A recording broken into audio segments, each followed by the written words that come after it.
Okay, let's unpack this. When most people step into the Warhammer 40,000 universe, they are greeted by the grim darkness of the far future. Right. They see the colossal, decaying human empire known as the Imperium, the armies of genetically modified space marines, and, the vast Gothic warships carving paths through the galaxy. It's a setting that's just defined by its impossible scale. Exactly. A Milky Way galaxy that is 90,000 light-years across, containing 400 billion stars, all locked in this perpetual, bloody conflict in the 41st millennium. It is a phenomenal canvas of warfare, certainly. But what's fascinating here, and what gives that grim darkness its true weight, is the realization that the wars we usually discuss are not the beginning of the story. Not even close. They are merely desperate battles fought on the ruins of something incomprehensibly older. We're not talking about human history here. We are talking about cosmic prehistory, so ancient that it defined the very physics and metaphysical threats that persist today. And that's the mission today. Our Deep Dives is a shortcut past the usual Imperium lore and right into the foundation. We are jumping back to a staggering 60 million years ago, give or take a few million centuries, to the War in Heaven. A conflict of just unimaginable scale. This cataclysmic conflict between the Old Ones, the Necrons, and the star gods known as the Cetan didn't just set the stage, it built the stage, defined the core races, and established the existential terrors that humanity inherits. You need to understand this not as mythology, but as the core operating system of the galaxy. That's a great way to put it. And that's the crucial context we want to deliver to you. Yeah.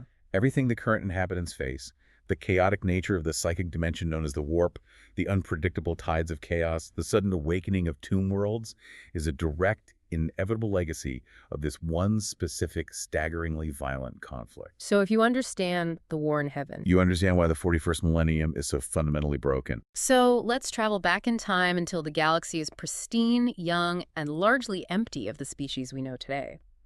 Billions of years ago, long before even the ancestors of humanity were climbing down from trees, there was a dominant race. The first masters. They were the earliest known sentient spacefaring civilization, the Old Ones. What do the sources tell us about these prime movers? The old ones are, well, they're the progenitors of all galactic life as we know it. They were complex, slow, and methodical, often described as a highly evolved reptilian species, cold-blooded in both biology and wisdom. So not quick to anger or impulsive. Exactly. They didn't rely on brute force or rapid technological cycles. They achieved mastery through arcane science and an intrinsic deep understanding of the universe's underlying structure. And their knowledge wasn't just traditional physics or engineering, was it? It was tied to that other dimension, the psychic echo of the universe, the warp. Precisely. They were the first and arguably the greatest masters of this parallel dimension. They didn't just harness power, they specialized in what the lore refers to as psychic engineering. Psychic engineering. That sounds incredibly powerful. Think of it less as technology powered by mental strength, and more as using focused, organized psychic might to directly manipulate matter, space, and time on a truly gargantuan scale. So, if most advanced races treat the warp like a vast, dangerous, chaotic sea they occasionally sail on, Then the old ones were the architects who learned to tame its tides and use its energy to build permanent structures. They didn't just navigate the storm, they could calm it. They could build with it. can you give us an example of how their psychic engineering translated into real-world power? The most immediate and relevant example, something that still scars the galaxy today, is their greatest creation, the webway. The webway. Okay. This is the ultimate expression of their mastery over space-time and the warp. Let's dedicate some time to this because its existence and eventual destruction define interstellar travel for millions of years.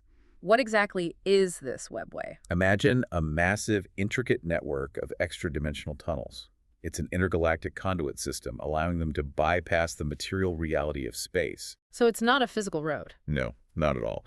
Crucially, it existed between the warp and the material universe, a kind of liminal space. This allowed them to cross light years, even tens of thousands of light years, in a single step, without ever having to enter the treacherous, chaotic tides of the warp dimension itself. That sounds like a perfect, stable solution to the ultimate problem of galactic scale. While later civilizations, like mankind in the 41st millennium, are forced to make perilous warp jumps, risking demonic infestation and temporal paradox. The old ones had a secure, high-speed rail system connecting their entire empire. It was completely safe, completely reliable. That level of strategic mobility made their empire utterly secure and virtually unassailable, didn't it? Absolutely. If a planetary fleet were attacked, they could reinforce it instantly through a webway gate hundreds of light years away. They Oh. could never be cornered or decisively defeated as long as that network held. They used these portals to spread their influence and establish a true galaxy-spanning empire. And this leads us to their galactic philosophy. They weren't just conquerors or colonizers. They were gardeners. They believed, as the sources state, that all life was useful. This is key to their nature. They were active bioengineers. They weren't satisfied with simply finding life.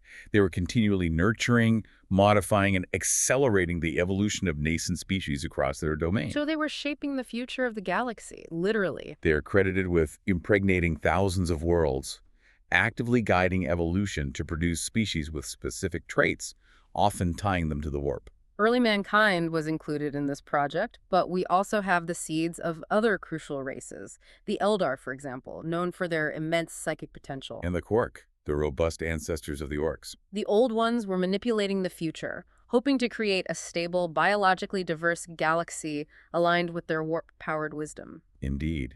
Their long-term goals seem to be creating a galaxy full of psychically attuned species that could live harmoniously under their guidance.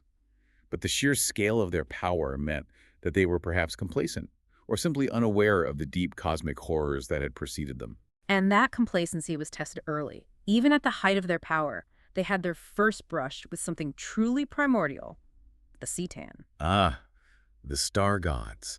These were incorporeal entities that predated much of the galaxy's structure, residing not in the warp but on the stars themselves, feeding on stellar energy. Cosmic vampires, in the purest sense.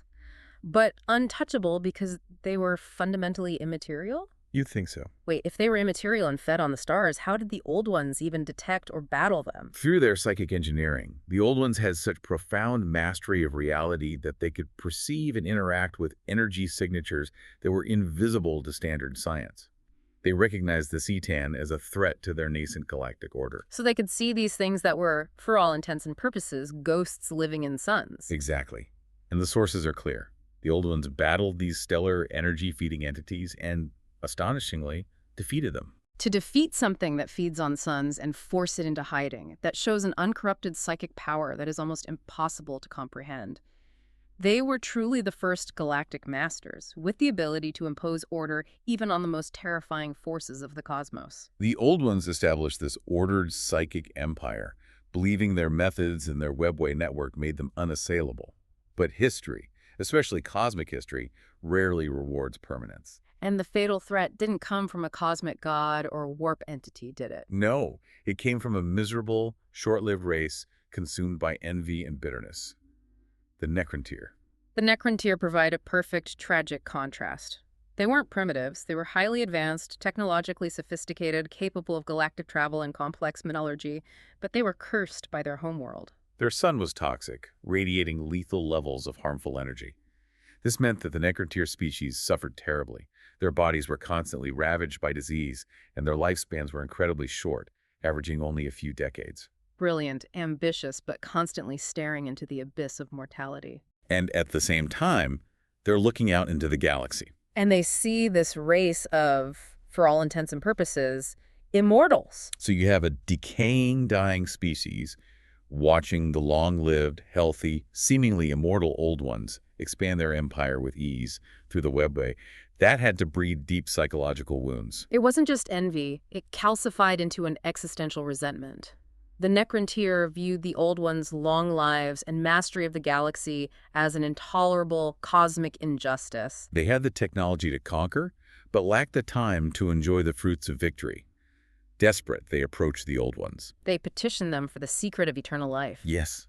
They believed the Old Ones, with their mastery of bioengineering, held the key to reversing their cursed mortality. And the Old Ones. They refused, for reasons that remain debated. Perhaps arrogance, perhaps a genuine belief that sharing warp-based longevity with a fundamentally unstable, angry species would be disastrous. That refusal was the pivot point for the entire galaxy's future. It sealed the doom of the Old Ones and condemned the Necrontyr to a much worse fate than death.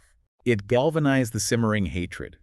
But the decision to launch the first major galactic war wasn't purely born out of vengeance. It was also a cold, internal political maneuver. Let's look at the Triarch strategy. Internally, the Necrontyr Empire was collapsing under the weight of the Wars of Secession, with different dynasties constantly tearing at one another. Their civilization was cannibalizing itself. The ruling council, the Triarch, desperate for unity, understood the profound psychological power of a shared existential enemy. Right, the enemy of my enemy on a galactic scale. They needed an external foe to rally their short-lived, death-obsessed people. They chose the Old Ones, justifying the war with the claim that they were fighting for the essential right to longevity. So the First War in Heaven begins, driven by political expediency and existential hatred. How did the Necrontyr fare against the established masters of the cosmos? They were soundly defeated. The Necrontyr brought advanced, highly sophisticated material technology weapons of immense destructive power and vast fleets. But the Old Ones had something fundamentally better. The Webway. Strategic omniscience enabled by the Webway. You mentioned this before, but let's emphasize the strategic gravity. The Necrontyr might win a battle, but the Old Ones could instantly teleport reinforcements from 3 sectors away to the rear of the Necrontyr lines, or evacuate a fortress moments before it fell.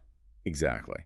The Necrontyr were constantly outmaneuvered, their immense fleets rendered obsolete by the sheer speed and fluidity of the Webway portals. They couldn't land a decisive blow? Not a single one. The battlefield kept shifting. The war ultimately ended with the Necrontyr being vanquished, exiled to the outer dark of the Halo stars, effectively banished to the galactic fringes. They became nothing more than a historical footnote, an irritation to the now triumphant Old Ones. And the Old Ones, secure in their mastery and their Webway, returned to their project of galactic gardening, forgetting that exile hatred tends to ferment into something infinitely more dangerous. Centuries passed in that outer dark. The Necrontyr, stewing in their defeat and their fatal disease, dedicated their extraordinary technological prowess to finding a weapon, a means of cosmic vengeance. They looked back to the stars, the very things that had cursed them with short lives.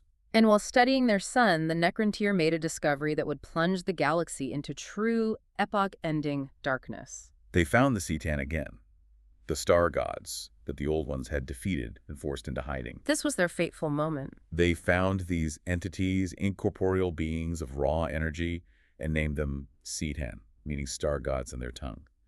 The Necrontyr realized they had found not just an ally, but a power that operated entirely outside the Old One's warp-based mastery. And they had the audacity to make a deal with literal cosmic vampires. Mm-hmm. What did the Necrontyr offer the Cetan in exchange for their assistance? They offered them something far richer and more potent than raw stellar energy. They offered them souls. They offered them sentient souls. They offered them the very essence of their own species. The sources describe this exchange as the central defining act of cosmic horror. Before we get to the souls, let's talk about the transfer. The Cetan were given physical forms. How did the Necrontyr construct a vessel that could house something so ancient and powerful? They engineered the metal itself. The Cetan were given bodies forged from something called necrodermis, a form of living metal, self-repairing and virtually indestructible. So it's not just a robot body, it's something almost biological in its function. In a way, this act of giving physical form to the immaterial was a profound achievement of Necrontyr material science, but it was also the first link in their eternal chains of servitude. The Cetan are now embodied, given the tools to interact directly with the material universe. Now comes the payment. The Necrontyr, desperate for the immortality the Old Ones refused them, agreed to biotransference. It was a horrific ritual. The Cetan helped the Necrontyr transfer their essence, their consciousness, their memories, their identity into new bodies of living necrodermis. They became the immortal machine race known as the Necrons. They achieved the eternal life they craved, but the price was everything that made them a living species. Wait, so they didn't just transfer their mind, they gave up their soul and their vitality? Yes. The Cetan didn't merely accept the souls, they actively gorged themselves on the vast collective psychic energy and vitality abandoned by billions of dying Necrontyr minds. So in that instant, the Necrontyr transformed from a biological race into cold, unfeeling automatons.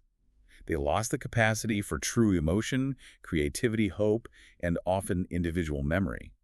They gained eternal life, but as soulless slaves. In the sand. Having feasted on billions of souls, they grew immensely stronger, moving from abstract energy beings to cosmic entities capable of reshaping reality. That is the ultimate cosmic horror story. They exchanged their humanity, or their necronterity, for immortality, essentially becoming the tools of the very gods they empowered. And this marks the beginning of the second conflict of the War in Heaven, roughly 65 to 60 million years ago. The war restarted, but the dynamic was entirely inverted. The Old Ones were now facing an existential threat guided by literal star gods. The Necrons, now immune to the psychic attacks and biological weapons of the Old Ones, breached the webway itself. The two opposing forms of galactic mastery were now arrayed against each other. The Old Ones' reliance on the chaotic, psychic warp versus the Cetans' absolute, unwavering supremacy over the material universe, the stars, gravity, and matter. And the material power was overwhelming. The Necrons and Cetan began a period of unimaginable destruction.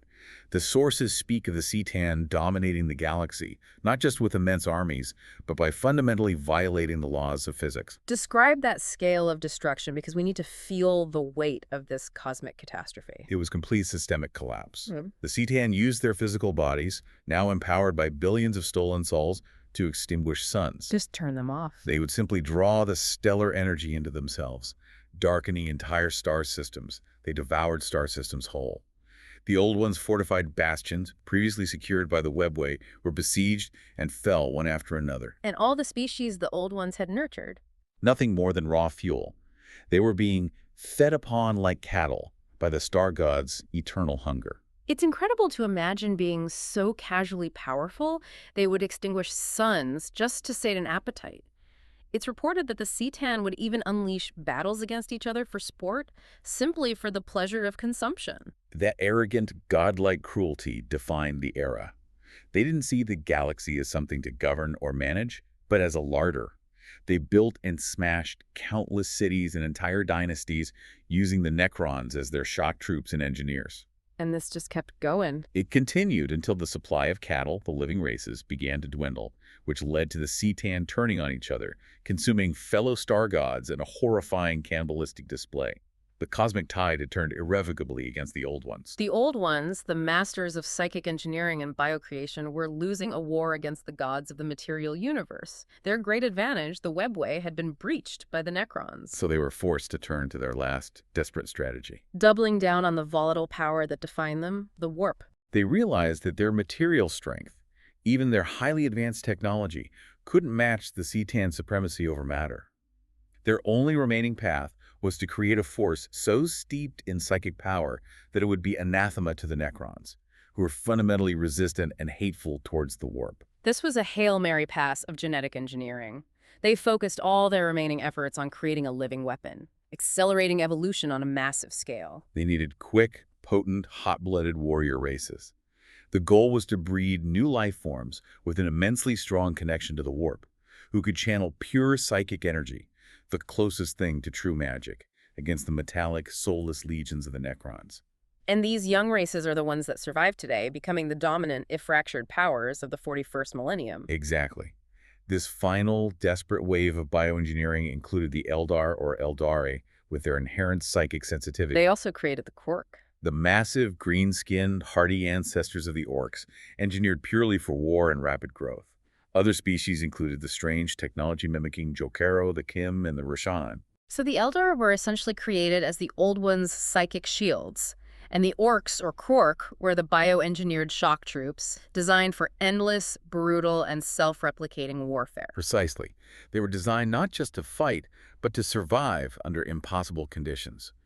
Early mankind was still developing among these, though their full psychic potential was not yet realized or required for the conflict. And this took time, I imagine. It took millennia for these manipulated species to grow to sufficient numbers, but when they were finally unleashed, the tide of the war, known as the Third Conflict, shifted. The psychic energy of the young races channeled through the warp was the one thing the Necrons and Cetan struggled to cope with. It was an effective, brutal strategy. The young races, using the raw, powerful energies of the warp as an anathema to the metallic Necrons, briefly turned the tables.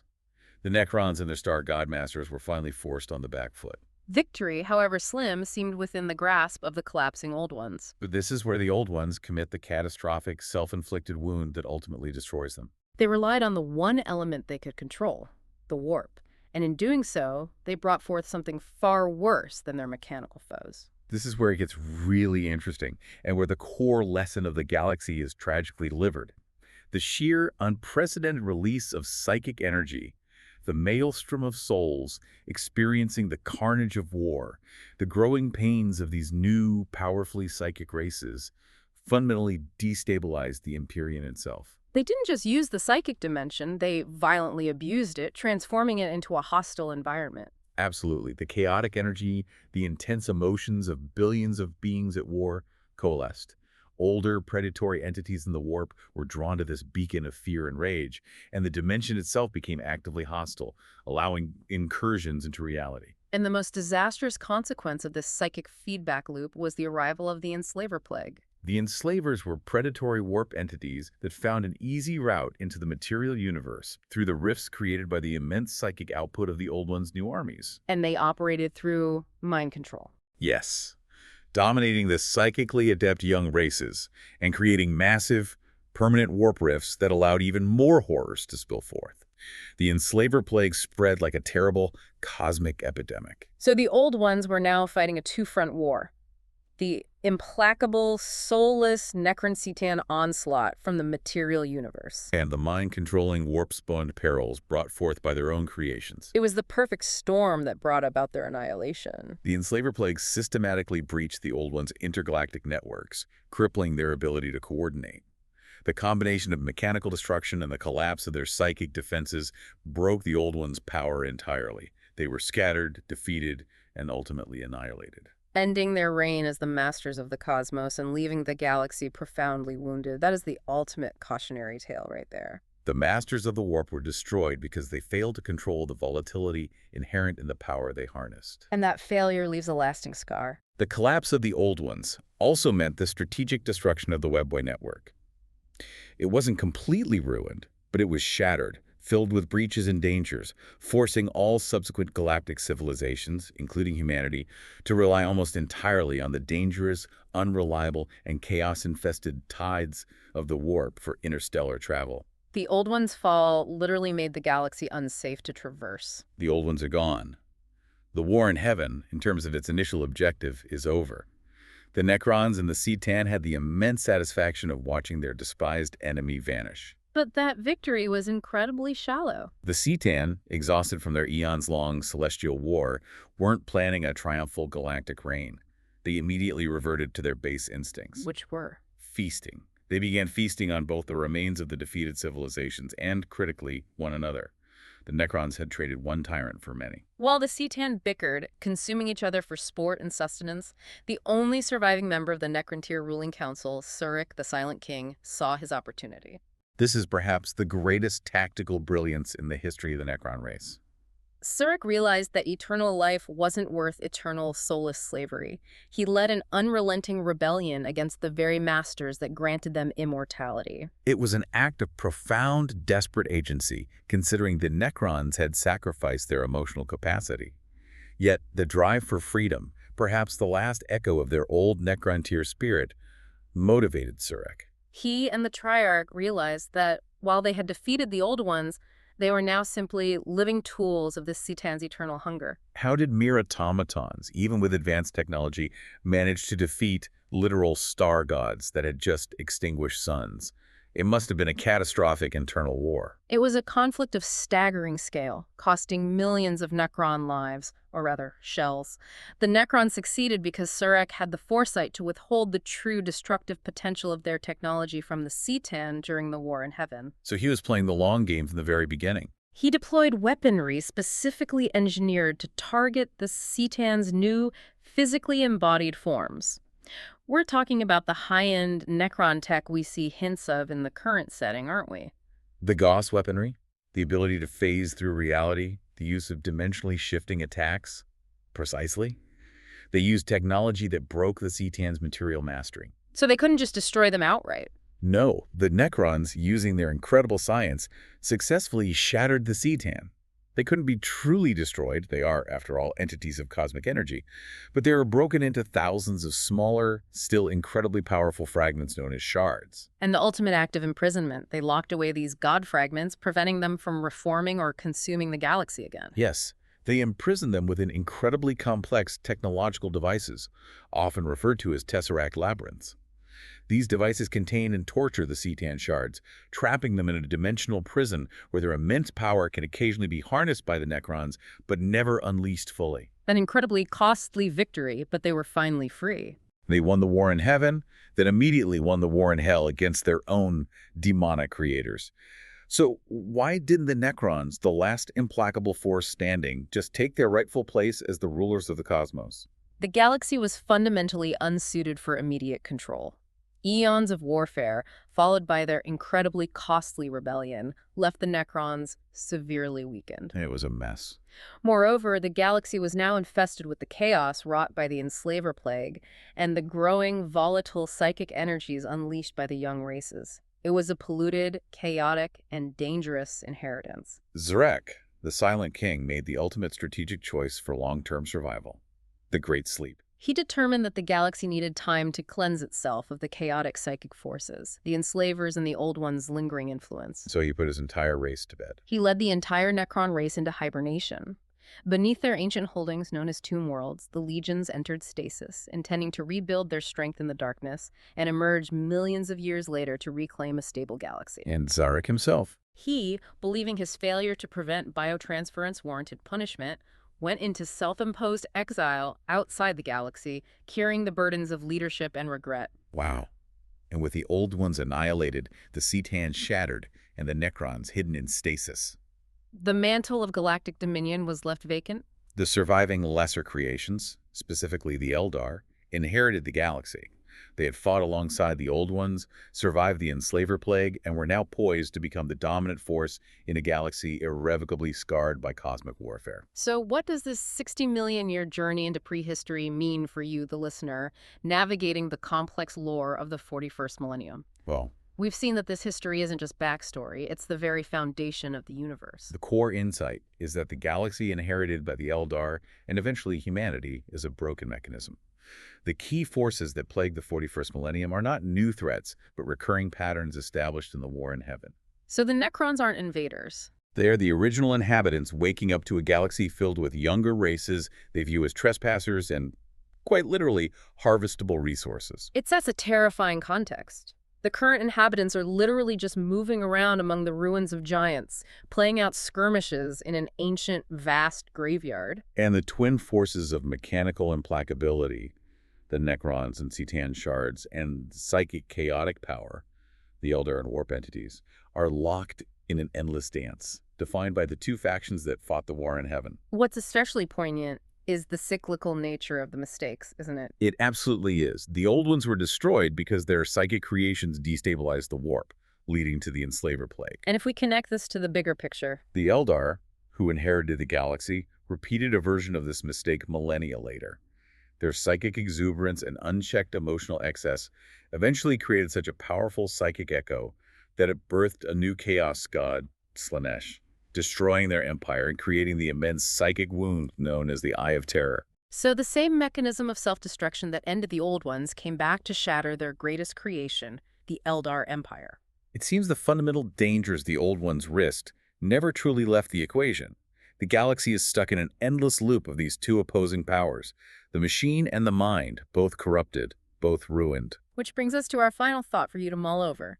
We learned that the Old Ones, the supreme masters of the Empyrean, were ultimately defeated by the perils of the warp brought forth by their own desperate creations. They understood the dimension better than anyone, yet they were consumed by it. This raises an important question that echoes through every single age of the galaxy. When ultimate power is derived from such a volatile, chaotic, psychic dimension as the warp, is self-destruction ultimately unavoidable no matter how advanced or how wise the civilization wielding that power becomes? Think about that the next time you consider the immense cost of power in the grim darkness of the far future.